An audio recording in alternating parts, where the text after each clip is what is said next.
इस वीडियो राਹੀਂ ਅਸੀਂ ਪਾਠ ਨੰਬਰ 14 ਦਸਤਕਾਰੀ ਅਤੇ ਉਦਯੋਗ ਦਾ ਆਧੁਨਿਕ ਭਾਰਤੀ ਉਦਯੋਗ ਬਾਰੇ ਪੜ੍ਹਾਂਗੇ।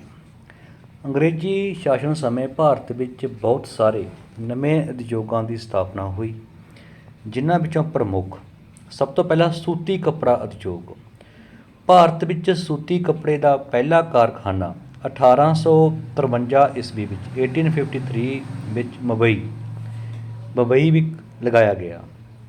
ਸਭ ਤੋਂ ਪਹਿਲਾ ਕਾਰਖਾਨਾ ਲਗਾਇਆ ਗਿਆ ਸੂਤੀ ਕੱਪੜੇ ਦਾ 1853 ਦੇ ਵਿੱਚ ਮੁੰਬਈ ਦੇ ਵਿੱਚ। ਇਸ ਤੋਂ ਬਾਅਦ 1877 ਈਸਵੀ ਵਿੱਚ ਕਪਾਹ ਦੀ ਉਪਜ ਦੇ ਬਹੁਤ ਸਾਰੇ ਖੇਤਰ ਜਿਵੇਂ ਕਿ ਅਹਿਮਦਾਬਾਦ, ਨਾਗਪੁਰ ਆਦਿ ਵਿੱਚ ਬਹੁਤ ਸਾਰੀਆਂ ਕੱਪੜਾ ਮਿੱਲਾਂ ਸਥਾਪਿਤ ਕੀਤੀਆਂ ਗਈਆਂ। ਕਿ ਹੋਰ ਵੀ ਇੱਥੇ ਮੁੰਬਈ ਦੇ ਨੇੜੇ ਅਹਿਮਦਾਬਾਦ, ਨਾਗਪੁਰ, ਅੱਜ ਵੀ ਗੁਜਰਾਤ ਸੂਤੀ ਕੱਪੜੇ ਦੇ ਲਈ ਪ੍ਰਸਿੱਧ ਹੈ। ਅਹਿਮਦਾਬਾਦ, ਨਾਗਪੁਰ ਵਿੱਚ ਬਹੁਤ ਸਾਰੀਆਂ ਕੱਪੜਾ ਮਿੱਲਾਂ ਸਥਾਪਿਤ ਕੀਤੀਆਂ ਗਈਆਂ। 1879 ਵਿੱਚ ਲਗਭਗ 59 ਸੂਤੀ ਕੱਪੜਾ ਮਿੱਲਾਂ ਭਾਰਤ ਵਿੱਚ ਸਥਾਪਿਤ ਕੀਤੀਆਂ ਗਈਆਂ। ਤਾਂ 1853 ਦੇ ਵਿੱਚ ਪਹਿਲੀ ਲਾਈ ਸੀ ਅਤੇ 1879 ਤੱਕ 59 ਕਾਟਨ ਮਿਲਸ ਭਾਰਤ ਵਿੱਚ ਸਥਾਪਿਤ ਲੱਗ ਚੁੱਕੀਆਂ ਸਨ। 1905 ਵਿੱਚ ਇਹ ਗਿਣਤੀ 206 ਤੱਕ ਪਹੁੰਚ ਗਈ ਸੀ। 1853 ਦੇ ਵਿੱਚ ਇੱਕ ਮਿਲ ਲੱਗੀ ਸੀ ਅਤੇ 1879 ਤੱਕ ਇਹਨਾਂ ਦੀ ਗਿਣਤੀ 59 ਹੋ ਗਈ ਸੀ ਅਤੇ 1905 ਤੱਕ ਇਹਨਾਂ ਦੀ ਗਿਣਤੀ 206 ਤੱਕ ਹੋ ਗਈ ਸੀ। 1853 ਦੇ ਵਿੱਚ ਕੰਮ ਸ਼ੁਰੂ ਕੀਤਾ ਇੱਕ ਮਿਲ, ਫਿਰ 1879 ਦੇ ਵਿੱਚ ਹੋ ਗਿਆ 59, ਫਿਰ 1905 ਤੱਕ 206 ਤੱਕ ਇਹਨਾਂ ਦੀ ਗਿਣਤੀ ਪਹੁੰਚ ਗਈ ਸੀ। ਇਹਨਾਂ ਮਿੱਲਾਂ ਵਿੱਚ ਲਗਭਗ 1,96,000 ਮਜ਼ਦੂਰ ਕੰਮ ਕਰਦੇ ਸਨ, ਭਾਵ ਲੋਕਾਂ ਨੂੰ ਰੁਜ਼ਗਾਰ ਵੀ ਮਿਲਿਆ। ਪਟਸਨ ਉਦਯੋਗ। ਪਟਸਨ ਦਾ ਉਦਯੋਗ ਬੋਰੀਆਂ ਅਤੇ ਟਾਟ ਬਣਾਉਣ ਦਾ ਕੰਮ ਕਰਦਾ ਸੀ। ਇਸ ਉਦਯੋਗ ਉੱਤੇ ਯੂਰਪੀਅਨ ਲੋਕਾਂ ਦਾ ਕਬਜ਼ਾ ਸੀ, ਭਾਵ ਸਾਰਾ ਕੰਮ ਯੂਰਪੀਅਨ ਆਪਣੇ ਅਧੀਨ ਕਰਾਉਂਦੇ ਸਨ। ਇਸ ਉਦਯੋਗ ਦਾ ਪਹਿਲਾ ਕਾਰਖਾਨਾ 1854 ਈਸਵੀ ਵਿੱਚ ਸਹਿਰਨਪੁਰ, ਜੋ ਕਿ ਪੱਛਮੀ ਬੰਗਾਲ ਹੈ, ਉੱਥੇ ਖੋਲ੍ਹਿਆ ਗਿਆ। ਪਟਸਨ ਉਦਯੋਗ ਦੇ ਸਭ ਤੋਂ ਜ਼ਿਆਦਾ ਕਾਰਖਾਨੇ ਬੰਗਾਲ ਪ੍ਰਾਂਤ ਵਿੱਚ ਖੋਲ੍ਹੇ ਗਏ ਸਨ ਅਤੇ 20ਵੀਂ ਸਦੀ ਦੇ ਆਰੰਭ ਵਿੱਚ ਇਹਨਾਂ ਕਾਰਖਾਨਿਆਂ ਦੀ ਗਿਣਤੀ 36 ਹੋ ਗਈ ਸੀ। ਕਿਉਂਕਿ ਜੋ ਪੱਛਮੀ ਬੰਗਾਲ ਹੈ, ਪੱਛਮੀ ਬੰਗਾਲ ਦਾ ਜੋ ਪਟਸਨ ਦੀ ਖੇਤੀ ਦੇ ਲਈ ਜੋ ਸਾਡਾ ਵਾਤਾਵਰਨ ਆ, ਜਲਵਾਯੂ ਆ, ਉਹ ਗਰਮ ਅਤੇ ਸਿੱਲਾ ਹੋਣਾ ਚਾਹੀਦਾ। ਅਤੇ ਪੱਛਮੀ ਬੰਗਾਲ ਬੰਗਾਲ ਦੀ ਖਾੜੀ ਦੇ ਕੋਲ ਹੈ ਅਤੇ ਜੋ ਪੱਛਮੀ ਬੰਗਾਲ ਦੀ ਖਾੜੀ ਹੋਣ ਕਰਕੇ ਅਤੇ ਦੂਸਰਾ ਜੋ ਪੱਛਮੀ ਬੰਗਾਲ ਹੈ ਉੱਥੋਂ ਦੀ ਕਰਕ ਰੇਖਾ ਲੰਘਦੀ ਹੈ। ਕਰਕ ਰੇਖਾ ਲੰਘਣ ਦੇ ਕਰਕੇ ਪੱਛਮੀ ਬੰਗਾਲ ਦਾ ਜੋ ਜਲਵਾਯੂ ਉਹ ਗਰਮ ਅਤੇ ਸਿੱਲਾ ਹੈ, ਜੋ ਕਿ ਪਟਸਨ ਦੇ ਉਦਯੋਗ ਲਈ ਲਾਹੇਵੰਦ ਸੀ। ਇਸ ਲਈ ਜੋ ਪਟਸਨ ਦਾ ਉਦਯੋਗ ਹੈ ਇਹ ਪੱਛਮੀ ਬੰਗਾਲ ਵਿੱਚ ਸ਼ੁਰੂ ਕੀਤਾ ਗਿਆ। 1854 ਵਿੱਚ ਪੱਛਮੀ ਬੰਗਾਲ ਦੇ ਸਹਿਰਨਪੁਰ ਵਿਖੇ ਪਹਿਲਾ ਕਾਰਖਾਨਾ ਲਗਾਇਆ ਗਿਆ। ਕੋਲੇ ਦੀਆਂ ਖਾਣਾਂ। ਸਾਰੇ ਨਵੇਂ ਕਾਰਖਾਨੇ ਕੋਲੇ ਨਾਲ ਚੱਲਦੇ ਸਨ। ਰੇਲਾਂ ਲਈ ਵੀ ਕੋਲਾ ਚਾਹੀਦਾ ਸੀ, ਇਸ ਲਈ ਕੋਲੇ ਦੀਆਂ ਖਾਣਾਂ ਵਿੱਚ ਕੋਲਾ ਕੱਢਣ ਵੱਲ ਖਾਸ ਧਿਆਨ ਦਿੱਤਾ ਗਿਆ। 1854 ਈਸਵੀ ਵਿੱਚ ਰਾਣੀਗੰਜ ਵਿੱਚ ਕੋਲੇ ਦੀਆਂ 2 ਖਾਣਾਂ ਸਨ। 1854 ਤੱਕ ਰਾਣੀਗੰਜ ਵਿੱਚ ਕੇਵਲ 2 ਖਾਣਾਂ ਸਨ ਅਤੇ 1880 ਤੱਕ ਇਹ ਗਿਣਤੀ 56 ਹੋ ਗਈ ਸੀ। ਜਦੋਂ ਕੰਮ ਸ਼ੁਰੂ ਕੀਤਾ ਰਾਣੀਗੰਜ 'ਚ ਸਿਰਫ ਅਤੇ 2 ਹੀ ਖਾਣਾਂ ਸਨ ਅਤੇ 1880 ਤੱਕ ਇਹ ਗਿਣਤੀ ਪਹੁੰਚ ਗਈ ਸੀ 56 ਤੱਕ, ਅਤੇ ਉਸ ਤੋਂ ਬਾਅਦ ਇਹ ਗਿਣਤੀ ਪਹੁੰਚ ਗਈ ਸੀ 123 ਤੱਕ। ਨੀਲ ਉਦਯੋਗ। 18ਵੀਂ ਸਦੀ ਦੇ ਅੰਤ ਵਿੱਚ ਨੀਲ ਦੀ ਪੈਦਾਵਾਰ ਬਿਹਾਰ ਅਤੇ ਬੰਗਾਲ ਵਿੱਚ ਸ਼ੁਰੂ ਹੋਈ। ਨੀਲ ਦੀ ਪੈਦਾਵਾਰ ਲਈ ਵੀ ਜੋ ਮੌਸਮ ਸੀ ਉਹ ਗਰਮ ਅਤੇ ਸਿੱਲਾ ਚਾਹੀਦਾ ਸੀ, ਤਾਂ ਬੰਗਾਲ ਇਸ ਦੇ ਲਈ ਲਾਹੇਵੰਦ ਸੀ। ਬਿਹਾਰ ਅਤੇ ਬੰਗਾਲ ਵਿੱਚ ਸ਼ੁਰੂ ਹੋਈ। ਯੂਰਪੀਆਂ ਨੇ ਬੜੇ ਬੜੇ ਬਾਗ ਲਗਾਏ ਜਿਨ੍ਹਾਂ ਵਿੱਚ ਭਾਰਤੀ ਲੋਕਾਂ ਨੂੰ ਕੰਮ ਕਰਨ 'ਤੇ ਲਗਾਇਆ ਗਿਆ। 1825 ਈਸਵੀ ਵਿੱਚ ਨੀਲ ਦੀ ਖੇਤੀ ਅਧੀਨ 35 ਲੱਖ ਬਿੱਘੇ ਜ਼ਮੀਨ ਸੀ। 1879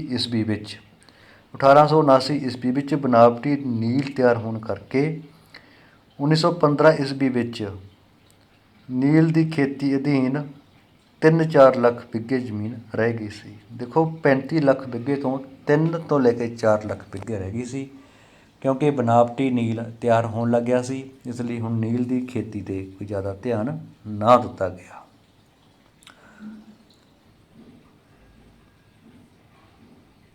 ਚਾਹ 1834 ਈਸਵੀ ਵਿੱਚ ਅਸਾਮ ਵਿੱਚ ਟੀ ਕੰਪਨੀ ਸਥਾਪਨਾ ਕੀਤੀ ਗਈ ਅਤੇ 1852 ਈਸਵੀ ਵਿੱਚ ਅੰਗਰੇਜ਼ਾਂ ਨੇ ਅਸਾਮ ਵਿੱਚ ਪਹਿਲਾ ਚਾਹ ਦਾ ਬਾਗ ਲਗਾਇਆ। ਕਿੱਥੇ ਲਗਾਇਆ ਸੀ? ਅਸਾਮ ਦੇ ਵਿੱਚ। ਕਦੋਂ ਲਗਾਇਆ ਸੀ? 1852 'ਚ। ਕਿਹਨੇ ਲਗਾਇਆ ਸੀ? ਅੰਗਰੇਜ਼ਾਂ ਨੇ। ਕੌਫੀ 1840 ਵਿੱਚ ਕੌਫੀ ਦਾ ਪਹਿਲਾ ਬਾਗ ਦੱਖਣੀ ਭਾਰਤ ਵਿੱਚ ਲਗਾਇਆ ਗਿਆ। ਦੱਖਣੀ ਭਾਰਤ ਵਿੱਚ ਲਗਾਇਆ ਗਿਆ ਸੀ। ਕੌਫੀ ਦੇ ਬਾਗ ਬਾਅਦ ਦੇ ਵਿੱਚ ਮੈਸੂਰ, ਕੁਰੰਗ, ਨੀਲਗਿਰੀ, ਮਾਲਾਬਾਰ ਖੇਤਰਾਂ ਵਿੱਚ ਲਗਾਏ ਗਏ। ਬ੍ਰਾਜ਼ੀਲ ਦੀ ਕੌਫੀ ਨਾਲ ਇਸ ਦਾ ਮੁਕਾਬਲਾ ਹੋਣ ਕਰਕੇ ਇਸ ਉਦਯੋਗ ਨੂੰ ਬਹੁਤ ਨੁਕਸਾਨ ਹੋਇਆ। ਬ੍ਰਾਜ਼ੀਲ ਦੀ ਕੌਫੀ ਸੰਸਾਰ ਦੇ ਵਿੱਚ ਪ੍ਰਸਿੱਧ ਹੈ, ਤਾਂ ਕਰਕੇ ਕੌਫੀ ਦੇ ਇਸ ਉਦਯੋਗ ਨੂੰ ਬਹੁਤ ਨੁਕਸਾਨ ਹੋਇਆ। ਹੋਰ ਉਦਯੋਗ 19ਵੀਂ ਸਦੀ ਦੇ ਅੰਤ ਵਿੱਚ ਅਤੇ 20ਵੀਂ ਸਦੀ ਦੇ ਸ਼ੁਰੂ ਵਿੱਚ ਬਹੁਤ ਸਾਰੇ ਨਵੇਂ ਕਾਰਖਾਨੇ ਸਥਾਪਿਤ ਕੀਤੇ ਗਏ, ਜਿਨ੍ਹਾਂ ਵਿੱਚ ਲੋਹਾ ਇਸਪਾਤ ਉਦਯੋਗ, ਕਾਗਜ਼, ਦੀਆ ਸਿਲਾਈ ਭਾਵ ਮਾਚਿਸ ਅਤੇ ਚਮੜਾ ਰੰਗਣ ਦੇ ਕਾਰਖਾਨੇ ਪ੍ਰਸਿੱਧ ਸਨ। ਤਾਂ ਸਭ ਤੋਂ ਪਹਿਲਾ ਕੁਐਸਚਨ, ਭਾਰਤ ਵਿੱਚ ਸੂਤੀ ਕੱਪੜੇ ਦਾ ਉਦਯੋਗ ਕਿੱਥੇ, ਕਦੋਂ ਅਤੇ ਕਿੱਥੇ ਲਗਾਇਆ ਗਿਆ? ਤਾਂ ਅਸੀਂ ਸਭ ਤੋਂ ਪਹਿਲਾਂ ਪੜ੍ਹਿਆ ਸੂਤੀ ਕੱਪੜੇ ਦਾ। ਭਾਰਤ ਵਿੱਚ ਸੂਤੀ ਕੱਪੜੇ ਦਾ ਪਹਿਲਾ ਕਾਰਖਾਨਾ 1853 ਈਸਵੀ ਵਿੱਚ ਭਾਰਤ ਵਿੱਚ ਸੂਤੀ ਕੱਪੜੇ ਦਾ ਪਹਿਲਾ ਕਾਰਖਾਨਾ 1853 ਈਸਵੀ ਵਿੱਚ ਮੁੰਬਈ ਵਿੱਚ ਲਗਾਇਆ ਗਿਆ। ਪਹਿਲਾ ਆਨਸਰ, ਭਾਰਤ ਵਿੱਚ ਸੂਤੀ ਕੱਪੜੇ ਦਾ ਪਹਿਲਾ ਕਾਰਖਾਨਾ 1853 ਈਸਵੀ ਵਿੱਚ ਮੁੰਬਈ ਵਿੱਚ ਲਗਾਇਆ ਗਿਆ। ਮੁੰਬਈ ਪਹਿਲਾ ਆਨਸਰ।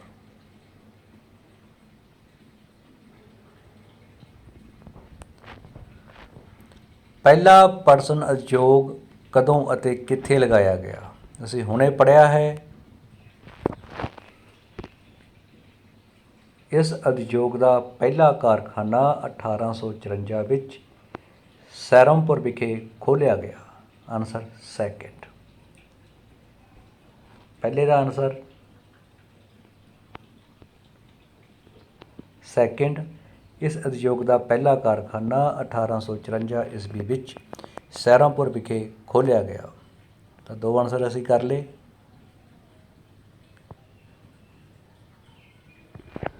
ਇਸ ਤੋਂ ਅੱਗੇ, ਭਾਰਤ ਵਿੱਚ ਕੌਫੀ ਦਾ ਪਹਿਲਾ ਬਾਗ ਕਦੋਂ ਅਤੇ ਕਿੱਥੇ ਲਗਾਇਆ ਗਿਆ? 1840 ਈਸਵੀ ਵਿੱਚ ਕੌਫੀ ਦਾ ਪਹਿਲਾ ਬਾਗ ਦੱਖਣੀ ਭਾਰਤ ਵਿੱਚ ਲਗਾਇਆ ਗਿਆ। Third answer. ਚੌਥਾ ਕੁਐਸਚਨ, ਚਾਹ ਦਾ ਪਹਿਲਾ ਬਾਗ ਕਦੋਂ ਅਤੇ ਕਿੱਥੇ ਲਗਾਇਆ ਗਿਆ? 1852 ਈਸਵੀ ਵਿੱਚ ਅੰਗਰੇਜ਼ਾਂ ਨੇ ਅਸਾਮ ਵਿੱਚ ਚਾਹ ਦਾ ਪਹਿਲਾ ਬਾਗ ਲਗਾਇਆ। ਤਾਂ ਆਨਸਰ ਨੰਬਰ 4। 1852 ਈਸਵੀ ਵਿੱਚ ਅੰਗਰੇਜ਼ਾਂ ਨੇ ਅਸਾਮ ਵਿੱਚ ਪਹਿਲਾ ਚਾਹ ਦਾ ਬਾਗ ਲਗਾਇਆ।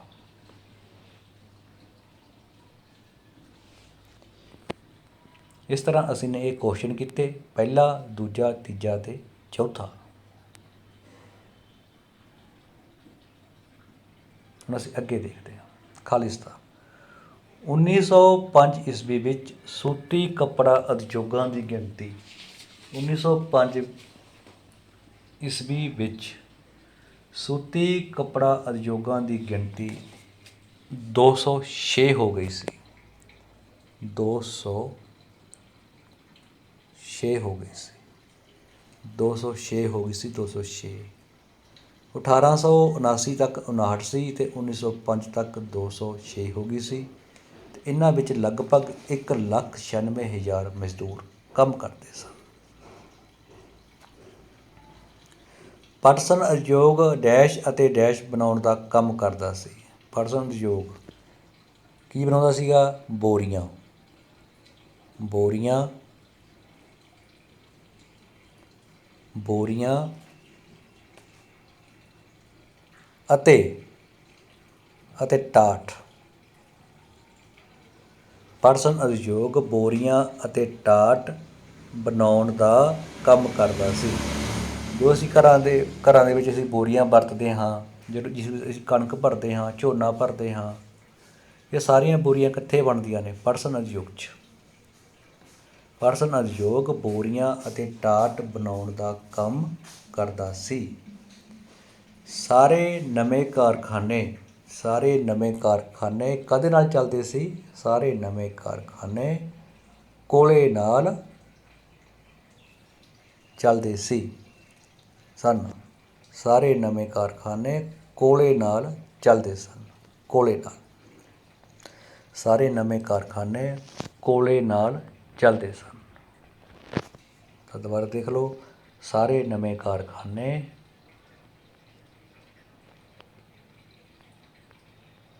ਕੋਲੇ ਨਾਲ ਚੱਲਦੇ ਸਨ।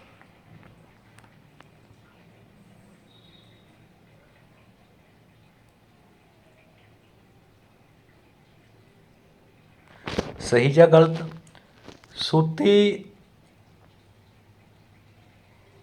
ਕੱਪੜੇ ਦਾ ਪਹਿਲਾ ਕਾਰਖਾਨਾ 1853 ਈਸਵੀ ਵਿੱਚ ਲਗਾਇਆ ਗਿਆ। ਬਿਲਕੁਲ ਸਹੀ ਹੈ। ਨੀਲ ਦੀ ਪੈਦਾਵਾਰ ਪੰਜਾਬ ਵਿੱਚ ਸ਼ੁਰੂ ਹੋਈ। ਗਲਤ ਹੈ। ਪੰਜਾਬ ਦਾ ਮੌਸਮ ਗਰਮ ਤਾਂ ਹੈ ਪਰ ਸਿੱਲਾ ਘੱਟ ਹੁੰਦਾ।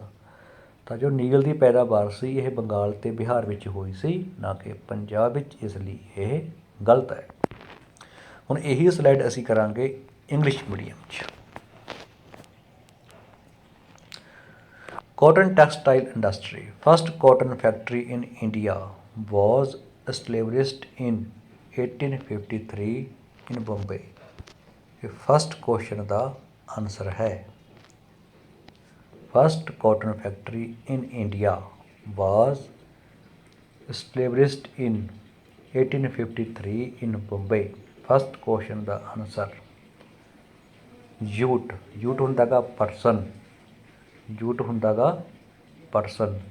The first factory of jute industry. The first factory of jute industry was opened in Serampore in 1854. Second answer.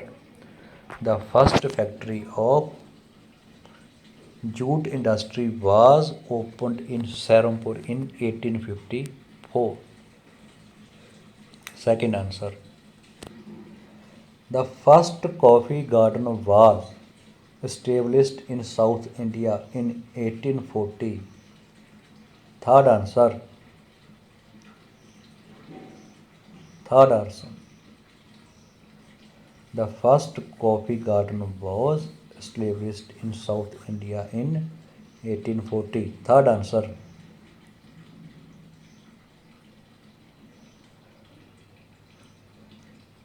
ਇਸ ਤਰ੍ਹਾਂ ਅਸੀਂ ਨੇ 3 ਕੁਐਸਚਨਾਂ ਦੇ ਆਨਸਰ ਕਰ ਲਏ ਨੇ, ਜੋ ਤੁਹਾਡੇ ਸਾਹਮਣੇ ਹਨ। ਤੁਸੀਂ ਚੰਗੀ ਤਰ੍ਹਾਂ ਦੇਖ ਕੇ ਕਰ ਸਕਦੇ ਹੋ।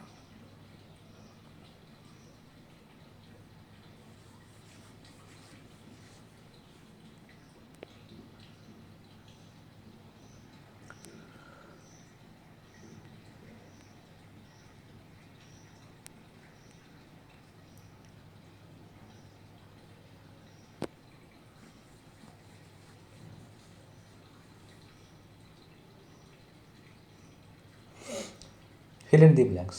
In 1905, the number of cotton mills increased to 206.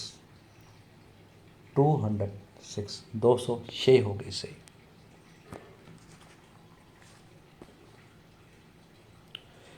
Jute industry used to make ਕੀ ਬਣਾਉਣ ਦੇ ਕੰਮ ਆਉਂਦੀ ਸੀ? Jute industry use to make mats and sacks. ਟਾਟ ਅਤੇ ਬੋਰੀਆਂ।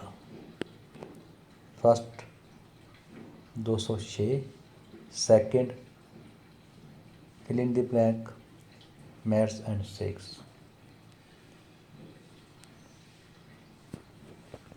इत्थे भी तुसीं मैं इत्थे लिख देना, इत्थे लिख सकते हो 206।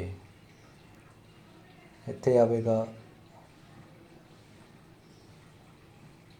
मैथ्स एंड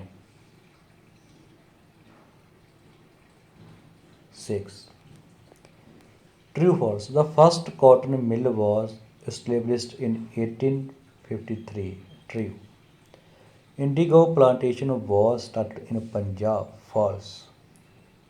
फॉल्स, गलत है। Indigo plantation was started in Bihar and Bengal, not in Punjab. इस तरह ਅਸੀਂ ਨੇ ਅੱਜ ਵਾਲੀ ਸਲਾਈਡ ਦੇ ਕੁਐਸਚਨ ਆਨਸਰ ਕੀਤੇ ਨੇ ਅੰਗਰੇਜ਼ੀ ਅਤੇ ਪੰਜਾਬੀ ਮਾਧਿਅਮ 'ਚ। ਅਤੇ ਮੈਂ ਉਮੀਦ ਕਰਦਾ ਕਿ ਤੁਹਾਨੂੰ ਇਹ ਵੀਡੀਓ ਵਧੀਆ ਲੱਗੀ ਹੋਵੇਗੀ ਅਤੇ ਵੱਧ ਤੋਂ ਵੱਧ ਬੱਚਿਆਂ ਨੂੰ ਸ਼ੇਅਰ ਕਰੋ। ਧੰਨਵਾਦ।